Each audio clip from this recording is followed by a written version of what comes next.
Assalamualaikum warahmatullahi wabarakatuh. Halo semuanya, perkenalkan nama aku Sasi Kirana Wibowo dari 11 F5 absen 29. Dan hari ini aku bakalan mempresentasikan tentang promosi, refleksi, dan evaluasi.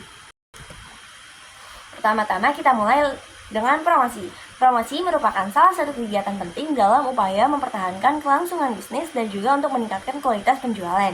Secara tidak langsung, promosi menjadi bagian dari strategi pemasaran untuk memasarkan produk. Promosi menurut para ahli. Yang pertama, menurut Harper Boyd, promosi adalah upaya membujuk orang untuk menerima produk, konsep, dan juga gagasan. Kalau menurut swasta, promosi adalah persuasi satu arah untuk mempengaruhi tindakan yang menciptakan pertukaran dalam pemasaran. Lalu kalau menurut Boone dan Kurtz, promosi adalah proses menginformasikan, membujuk, dan mempengaruhi keputusan pembelian. Lalu kalau menurut Citono, promosi adalah bentuk komunikasi pemasaran untuk menyebarkan informasi, mempengaruhi, membujuk, dan meningkatkan pasar sasaran tentang perusahaan dan produknya. Lalu yang terakhir menurut Kotler, promosi adalah bagian dari proses strategi pemasaran sebagai cara berkomunikasi dengan pasar. Nah, lalu ada tujuan promosi. Tujuan promosi yang pertama adalah untuk merangsang pembelian kembali, mencari konsumen baru, meningkatkan kesadaran terhadap produk baru, mengatasi promosi pesaing, meningkatkan performa kerja perusahaan, dan juga untuk menyatukan aktivitas sumber daya manusia di bidang penjualan dan periklanan. Lalu ada manfaat promosi, yang tidak lain adalah untuk mengetahui produk yang diinginkan oleh para konsumen, mengetahui tingkat kebutuhan konsumen akan suatu produk, mengetahui cara pengenalan dan penyampaian produk hingga sampai ke konsumen, lalu untuk mengetahui harga yang sesuai dengan kondisi pasaran.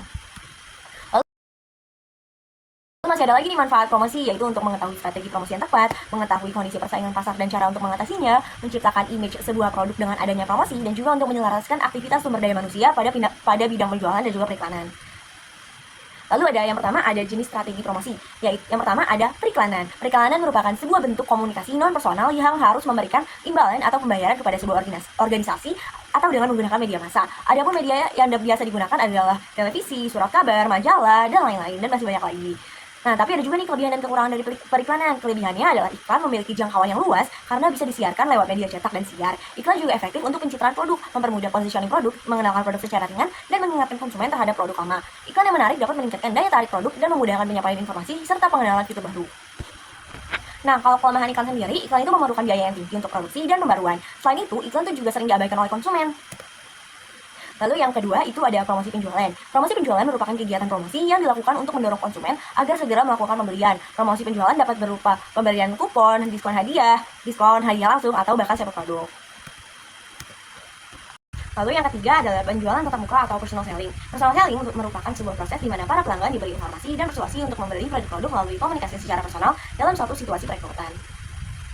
Nah, kelebihan dan kekurangan. Kelebihannya adalah mendukung komunikasi dua arah, memungkinkan calon konsumen mendapatkan informasi secara langsung dan jelas dari sales representative. Interaksi langsung juga bisa mendorong pembelian karena faktor sungkan, serta meningkatkan citra produk jika disampaikan oleh sales yang handal. Tapi kelemahannya, metode ini tuh memakan banyak waktu dan tenaga. Jika sales kurang persuasif, calon konsumen bisa saja pergi tanpa membeli. Selain itu, dibutuhkan banyak tenaga penjualan yang kompeten agar promosinya bisa efektif.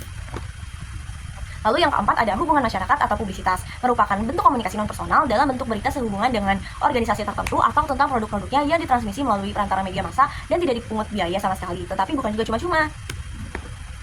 Nah, lalu yang kedua ini ada sasaran promosi. Sasaran promosi ini, kebutuhan dan juga keinginan adalah faktor yang mendorong untuk munculnya permintaan pada suatu produk tertentu. Segmentasi digunakan untuk mengolah data yang telah diperoleh dan menentukan segmen apa saja yang paling cocok dengan ciri khas bisnis yang dibangun. Sasaran promosi digunakan sebagai target pasar dalam sebuah produk yang mana promosi itu dijalankan.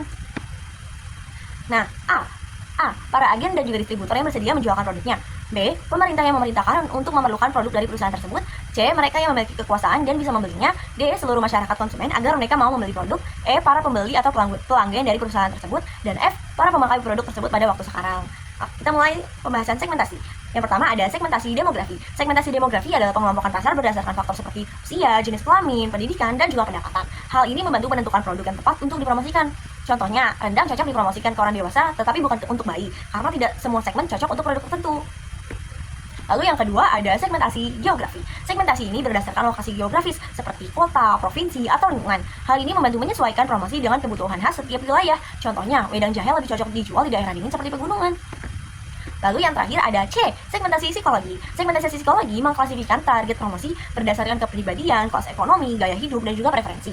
Faktor-faktor seperti pendapatan dan pendidikan juga diperhatikan. Segmentasi ini membantu promosi yang lebih tepat sasaran baik secara online maupun offline. Contohnya dalam usaha kuliner, penting untuk mengetahui apakah produk ditujukan untuk anak-anak, remaja, atau orang dewasa agar promosinya tidak salah sasaran.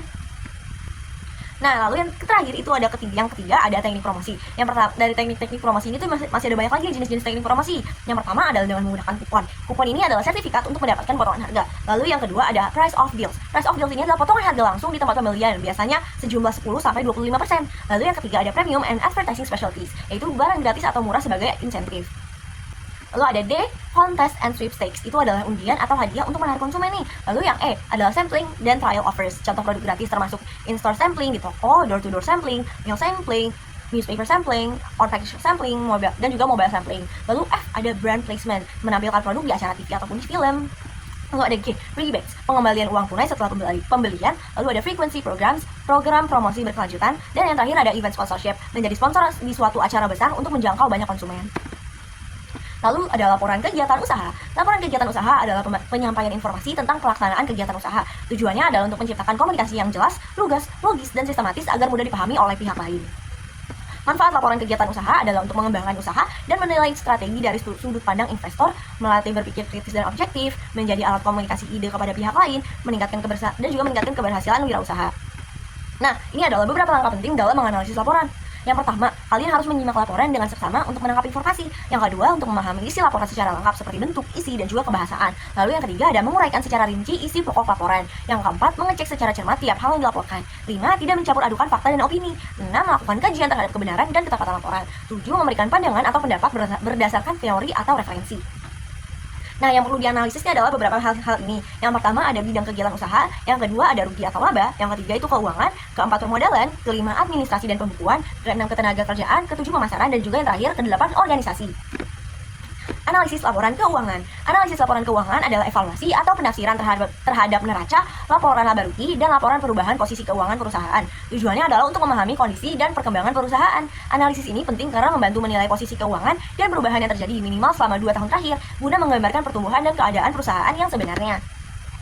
Tahap-tahap pembuatan laporan kegiatan usaha. Laporan kegiatan usaha adalah dokumen tertulis yang disiapkan untuk mengembangkan usaha dan menarik kerjasama. Laporan ini tuh harus bersifat mengandung imajinasi, sempurna dan lengkap, dan juga disajikan secara menarik.